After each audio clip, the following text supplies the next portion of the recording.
Welcome back to the Adonai gameplay animation workshop. Today we're going to be looking at the basic enemy AI that can follow you around and just in general what needs to be done.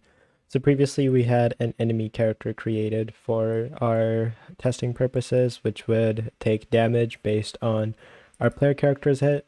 So we had it over here where this is applying damage and this is the actor that's receiving the damage. So today we're gonna add AI to this character so it follows us around. So what the first thing you need to understand is that this playable character, the one that our player character, it works on a player controller. So basically you are using your own left mouse button, your R button, your keyboard and your mouse and your gamepad controls to control this character. But if you want the computer to control a character, what you need to do is you need to make an AI controller. And the AI controller is something that you can add to the AI controller class within any blueprint. So in case you want the AI to take over a blueprint, you can select the controller to switch to the AI one. So the first thing you want to do for that is go to blueprint classes, and then under all classes, you want to look for AI and then controller. AI controller, right? This AI controller, what it does is it creates a brand new AI controller, and it's just going to be an empty event graph with nothing in it. And this is just basically a container for where you can put in instructions for what you want your enemy character or your enemy AI to do. So the first thing you do after you've created this is that you go back to your actual NPC and you make sure you select the correct controller. So I have mine set to enemy character AI controller Pratt, which is this one. Okay, now the first thing you want to do is whenever the event begin play happens, as soon as the game starts running and this controller becomes usable, it runs this particular behavior tree. So this is a function that is innate in Unreal, run behavior tree.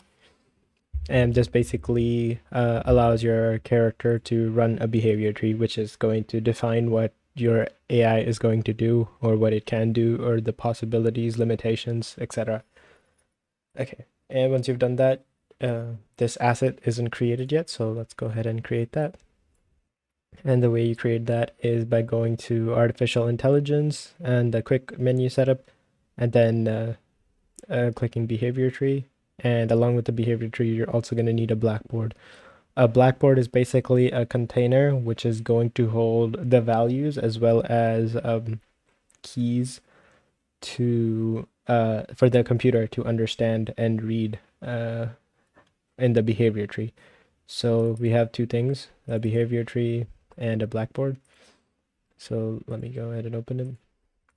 Right, so a behavior tree is only going to start with the root part, and a Blackboard is going to have no keys added to it. So a new key, what it's going to do is it will allow you to add only a certain type of variable, unlike how you can have it in your character blueprint, where, you know, if you press a plus variable, you can select a wide variety of variables from it. Right? There's multiple numbers, enum structures, interfaces, etc. The Blackboard keys only allow you to do a specific amount of things, which is just the base variables. Anyway, let me go ahead and delete that.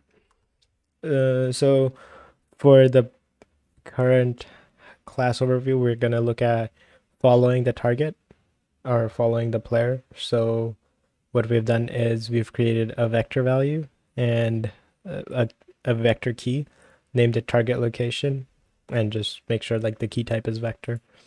Okay, now let's go back to the behavior tree. Within the behavior tree, there needs to be, like, if you don't have anything selected, on the right side you can see the Blackboard asset. Here you can select different Blackboard assets, but you want to make sure you select the correct one. It automatically selects the one in the same folder usually, but if you're using a different Blackboard, then you make sure to change it.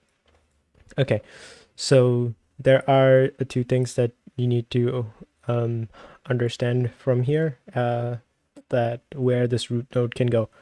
So there are two types of things that we're going to look at today: selectors and sequences. Selectors is basically a way for the root to branch out into multiple different things, and then for them to follow a specific path. So what a selector would do is, first, this root is going to go into execution node 0, then it's going to go into execution node 1, right? But if execution node 1 fails, then it's going to go to execution node 4.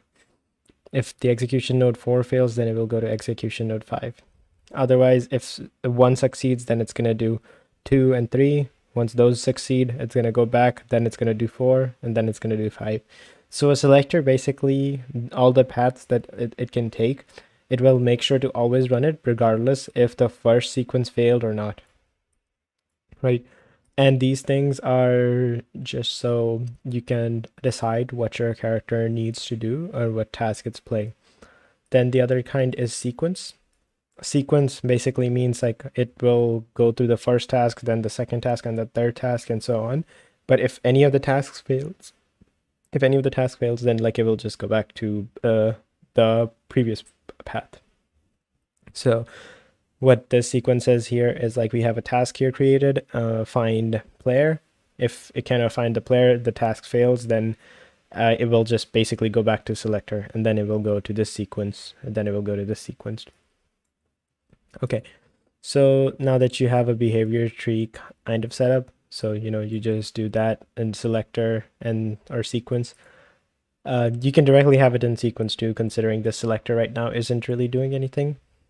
This is for later when we start having complex AI behavior. Let's go back to the AI controller, right? This is the enemy AI's controller, and we're going to make sure we put the right enemy behavior tree. And now it's going to run the behavior tree. We just need to add tasks to it. So in order for you to create a task, or for you to define something that you want your character to do, what you need to do is click new task on the top left side, right? This is going to create a brand new task. And once you create, if you click that, it's going to create a brand new task in the overworld. Yeah, let's do this. It's going to create a brand new base task right here. And this task itself is an empty blueprint. It doesn't have anything inside it. So this is where you can put in your variables, your custom events, anything you want your character to do, etc. So let me go ahead and open the one that we created. These always spawn with a very big name, like BT task blueprint based new. So make sure you change that name too. Right. So if you search for AI and event, let's go for AI event. There are a couple of events that you can use. There's AI receive, execute AI, abort AI, and then tick AI. So we're going to look at execute AI today, because what this is doing right here is, as soon as this behavior tree runs and it gets to our said task, for instance, enemy task find player, as soon as it gets there, it's going to execute the AI, execute AI event is going to run. So this is going to go like this. It's going to touch this, and that's going to activate this node.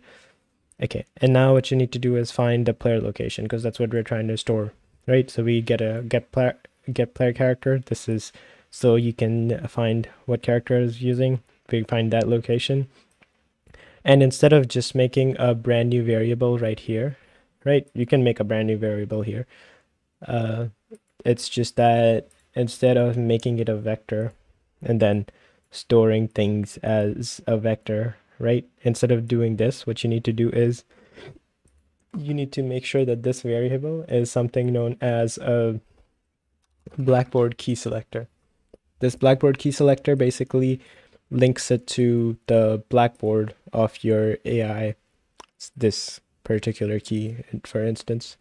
So if I get that part over here, get, and then out of this, I'm gonna do set.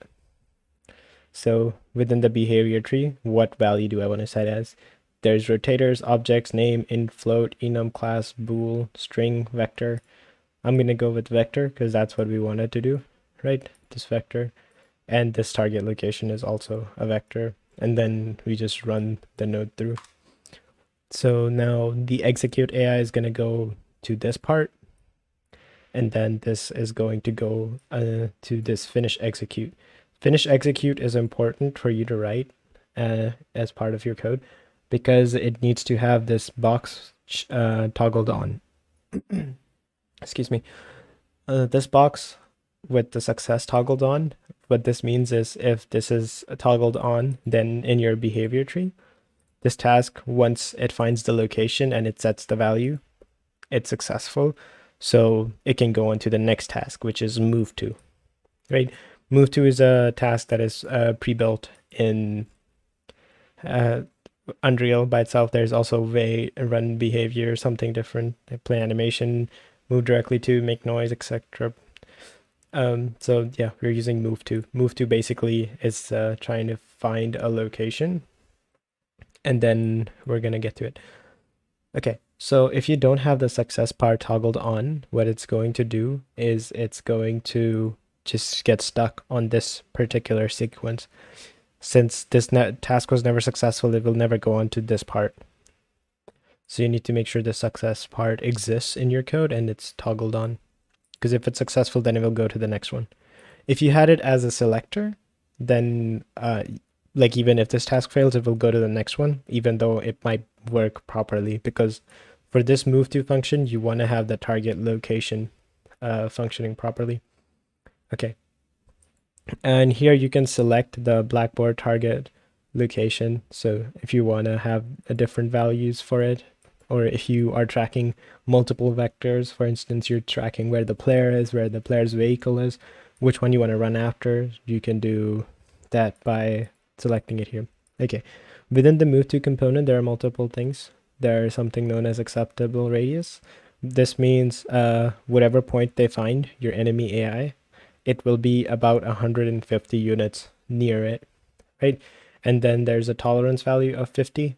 This 50 basically defines like a plus and minus value for the 150 that you set as an acceptable radius. So if you want your character to be a little closer, a little further, just so it can act more natural in that sense, right? Okay, and once you have all this set up, your AI should function properly. Let's go ahead and test it. We didn't use that one. Okay. Oh, another final thing that you want to add is something known as a nav mesh volume. So this nav mesh bound volume, what this does is it creates a navigation path where your AI can stand and where it's going to go over and where it can walk. So if you want some places which it doesn't want it, then you can have a different nav mesh bound for it. For instance, I created this one, which is about 50 by 50 by 50. That's a giant cube. And if I press P on my keyboard, right, this is a keybind to see where your nav mesh is working. You can see the area where the NPCs can walk around. So they can also walk around stairs. They can also walk around there. Right.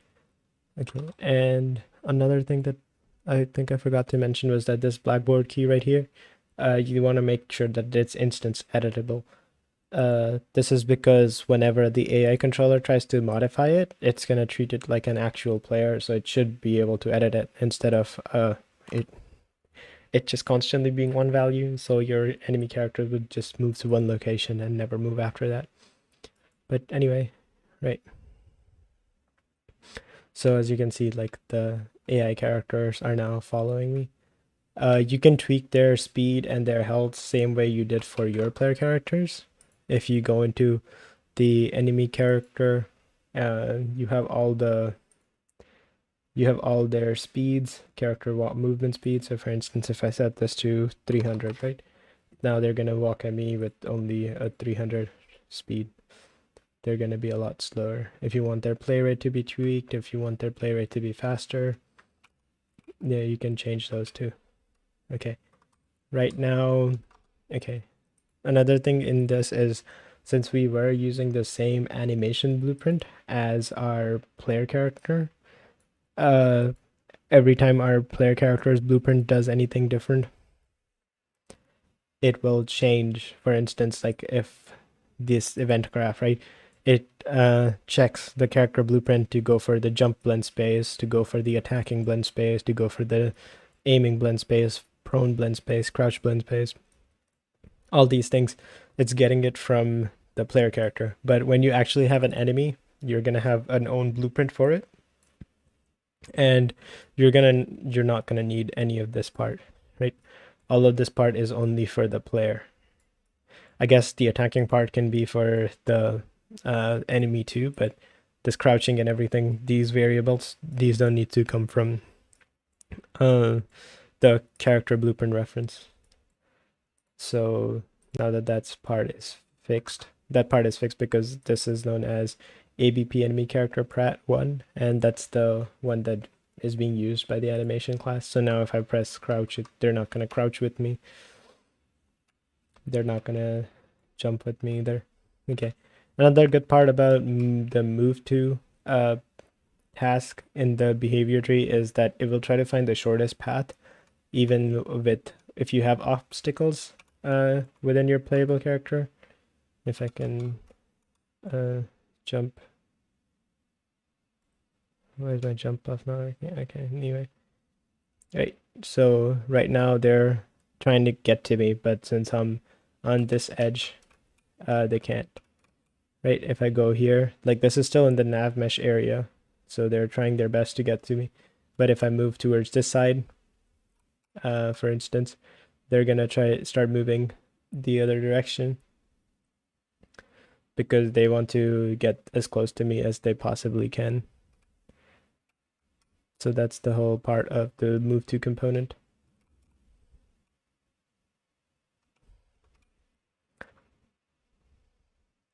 Okay. Also, since they're walking a little weird, I can go into their anim graph and I can look at their base movement because their default movement this is using the same blend space as it was before, right? This blend space is set from 0 to 900 and they're moving at 300. 300 is their maximum speed. And I kind of want them to move around. Let me just make it so that they sprint. So let me just multiply this value over here by, let's say 3 times. And let me try to play that now. Oh, sorry, that's the direction. I was supposed to do that with speed. Let's play that. Now they're running towards me properly. And the thing on them should still work in terms of taking damage and all that health. So all that retro code that we had before on them, based on the character stats and everything, those would work just the same way. And that's gonna be all for today's lesson.